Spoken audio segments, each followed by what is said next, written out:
Let it grow. The Januhairy movement warned us to embarrass body hair. Hello everyone, welcome to our video. Stay tuned to get the full story. Let's get started. The first month of the year is traditionally a time of change and resolution. Gym memberships spike. People seek how new jobs in record numbers and abstaining from alcohol and meat become a popular pastime. But over the past 6 years, this period also has been marked by Januhairy, an initiative challenging women to put down their razors for the month. Despite its name, the message is evergreen and the campaign official Instagram account, which has more than 40,000 followers, posts images of women celebrating their body hair year-round in a bid to normalize it. Januhairy is liberating because it gets you thinking about the way you treat your body and why. Januhairy founder Laura Jackson told British newspaper in 2021, maybe soon we'll be at a point where people can just do what they want in relation to body hair. And we would not even need to talk about it. That would be something that we are expecting.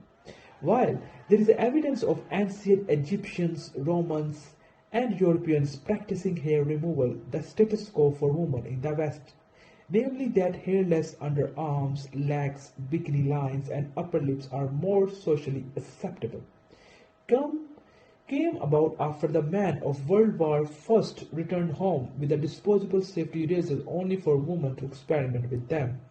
Fashions were changing too, with the garments that reveal more skin coming into vogue, sleeveless tops that reveal the underarm for instance, and higher hemlines that show more of wider legs. Razor manufacturer Gillette saw a golden opportunity and in 1915 launched the Milady Desolate, various advertisements from the time bill it as a well-groomed woman's solution to embarrassing personal problem. It was a very conscious decision by Gillette to aggressively expand their market to women.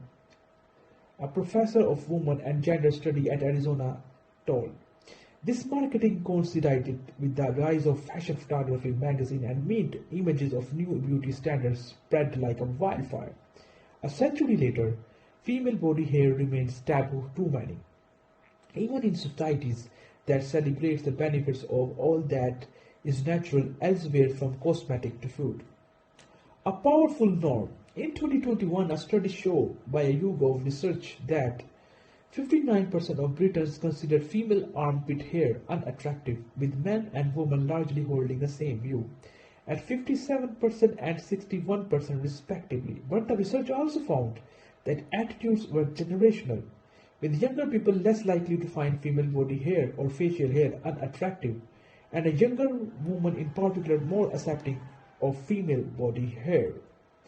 Certainly, a body hair is increasingly visible in mainstream setting.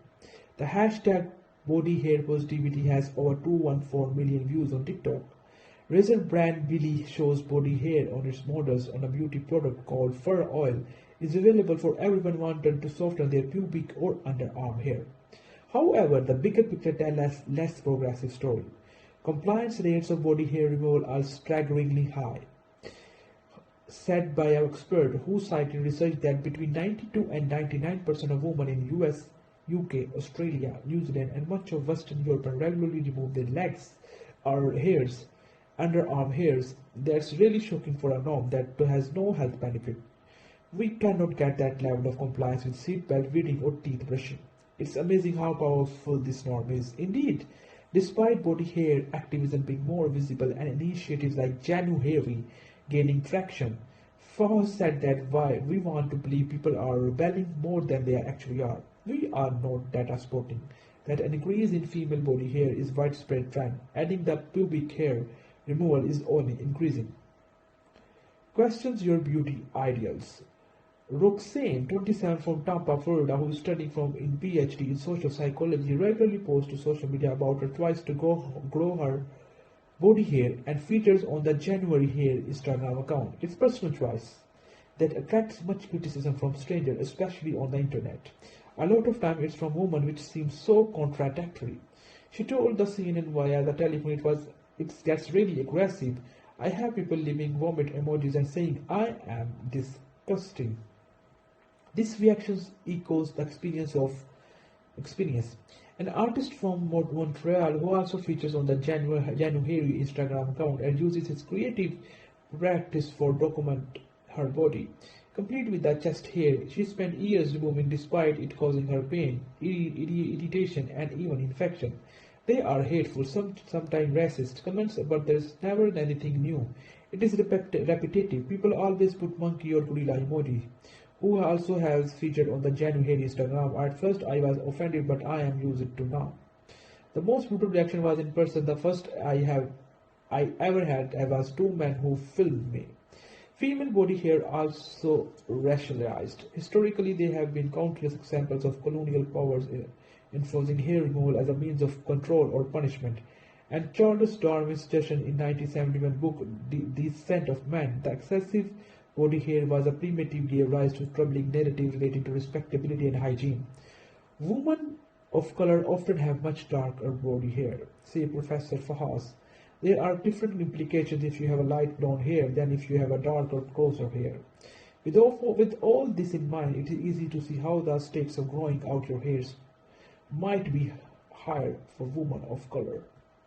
The outside judgment can feel very scary, but in order to normalize something more, people need to see it. I hope you guys like this video. Don't forget to subscribe to our channel. Thank you so much.